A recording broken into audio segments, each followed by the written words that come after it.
এই যে সংক্ষিপ্ত পদ্ধতিতে গড় নির্ণয়, এইখান থেকে আমি তোমাদেরকে গড় নির্ণয় করে দেখাচ্ছি। এখন দেখো শ্রেণী ব্যক্তি আমার দেওয়াই আছে, গণসংখ্যা আমার দেওয়াই আছে, এটা নিয়ে কোনো চিন্তা নাই। আর ঘর করা লাগতেছে 5টা, এই যে দেখো 1 2 3 4 5টা ঘর। তাহলে 2টা ঘর যেহেতু দেওয়া আছে, আমাকে জাস্ট এই 3টা ঘরের কাজ করতে হবে। একটু মনোযোগ দাও, একটু মনোযোগ দিলে তুমি 4/4 পাবা। এই মধ্যমানগুলো আমি কিভাবে বের করবো? বের করার 2টা উপায় আছে। প্রথম উপায় হচ্ছে যে 2টাকে যোগ করে, এই যে নিম্ন সীমা এবং ঊর্ধ্ব সীমা যোগ করে 2 দ্বারা যদি আমরা ভাগ দিই, তাহলে আমরা কি পাবো? মধ্যমান বের করতে পারবো। দেখো জাস্ট ক্যালকুলেটর ইউজ করবো, তুমি অঙ্ক পারো না কোনো সমস্যা নেই, জাস্ট 2-3টা কথা মনে রাখবা, 2-3টা নিয়ম মনে রাখবা, এখানে তুমি চাইলে 4 পাবা। তাহলে মধ্যমান বের করার উপায় কি? এই যে নিম্ন সীমা এবং ঊর্ধ্ব সীমা যোগ করে 2 দ্বারা ভাগ করতে হবে। তাহলে 31 যোগ 40 কত হচ্ছে? 71। 71কে আমরা কত দ্বারা ভাগ দিব? 2 দ্বারা ভাগ দিব। 35.5 35.5 41 যোগ 50 ভাগ 2। আচ্ছা আসলে 45.5। আচ্ছা এখন দেখো এরকম করে আমরা মধ্যমান বের করতে হবে। কি হবে? এই যে নিম্ন সীমা এবং ঊর্ধ্ব সীমা যোগ করব, যোগ করে 2 দ্বারা ভাগ দিব, এরকম। আরেকটা উপায় কি? দেখো তো নিম্ন সীমা থেকে কত বেশি, কত বেশি 4.5 না, তাহলে কাও বলে নিম্ন সীমা থেকে 4.5 যোগ করি, অর্থাৎ এটা 45.5, এটা 55.5, এর সাথে 4.5 যোগ হবে।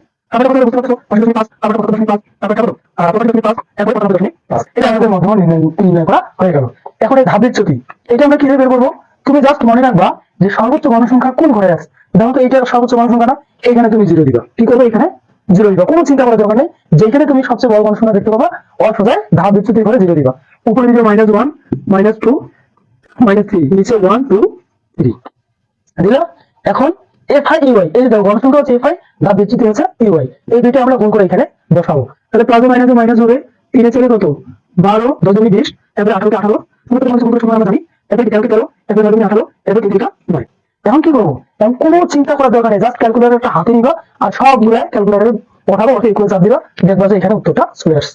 কি আছে? প্রথমে -12, এই যে -12, তারপরে কি -20, তারপরে কি -18, তারপরে কি 0 0 তো করে নেই, তারপরে এটা প্লাস +13, এরপরে +18, এরপরে প্লাস 9, কত আসতেছে? -10 আসতেছে, -10, অর্থাৎ সামেশন FI এর মান পাইলাম আমরা -10। আর দেখো গণসংখ্যা, মোট গণসংখ্যা কি এর, এটা আগে যোগ করে রাখছি কত? 80 হচ্ছে। এখন আমরা কি করবো? জাস্ট গাণিতিক গণনীয় সূত্রটা বসাই দেবো। তাহলে অতএব x বাই ইকুয়াল কি আছে? a plus summation FI divided a into s। আচ্ছা এখানে আমরা মানগুলো আগে লিখবো। এর মানে কি? আনুমানিক গড়। যে শ্রেণীতে সর্বোচ্চ গণসংখ্যা আছে তার মধ্যমান, সর্বোচ্চ গণসংখ্যা এখানে আছে, তার মধ্যমান কত বলো? 65.5 দিলাম। তারপরে দেখো সামেশন FI কত? -10, summation FI is equal -10। n কত? n হচ্ছে 80।